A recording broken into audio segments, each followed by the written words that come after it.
one would tend to think at, in the immediate aftermath of the Indian independence, instead of giving priority to setup of heavy industries, investment could have been made in providing a good standard of education, not bereft of the clerical orientation taught by the Britishers.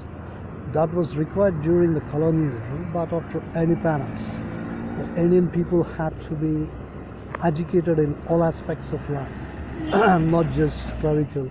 And of course, there were a lot of splendid opportunities. There were big families, joint families, and each family really required a teacher. Government could have provided. There were educated, trained teachers. In the first place, the teachers should have been trained in providing the education, all-round development, and taking into consideration some of the technological innovations of that day, of that period. India did not have any industries except cottage industries, small-scale ones, and they could have got the know-how from the other countries instead of importing all the materials from foreign lands.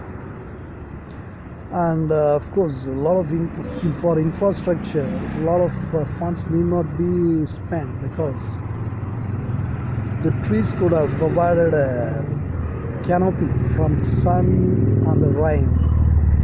There were a lot of tamarind trees, peepal trees, and other trees, literally providing shelter to people. Students could have easily sat down there, and all-round development could have been benefited the country in the long run, not in the short term, building a dam, storing waters. Of course, that creates a problem later periods. It creates revulsion, convulsions. Instead, an educated mind could have deciphered this very well, and a clerical oriented education did put off the Indian behavior way back, a big backward step. But in fact, after independence, the people were raring to go. After being brutalized, beaten up, they were ready for the plunge. They were ready to take on higher responsibilities. They were ready to face bigger problems. But the government's intentions were very different ones, and they termed as illiterates one who could just learn the alphabets.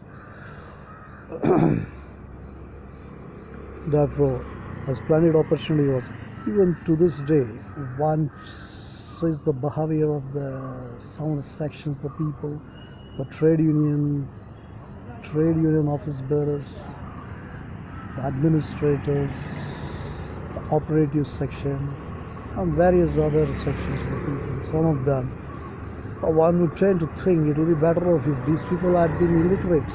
Their behavior would have been splendid, and this clumsy education has made them worse, from bad to worse, from good to worse in fact. But there is always an opportunity to reverse the cycle, but so far it has not turned out. And whatever is the changes they make and syllabus and whatsoever, it's all a cursory change, literally oriented towards clerical orientation, not an all-round development at all.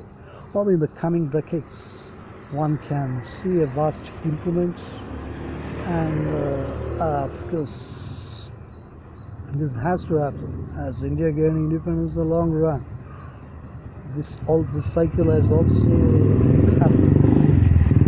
The fact is, prior to independence, Indians prior to the colonialization of this part of the land, they were said to be rich, very good behaved, and after at that time also, there were not a lot of literates. In fact, it was proportionate. Literate and illiteracy was proportionate in number. Literates were very few because schools were not set up. Still, people were happy. The behavior was very good. But Maybe it has turned the full cycle in another just another year or so, or another decade or so. In any case, a change is on the pipeline.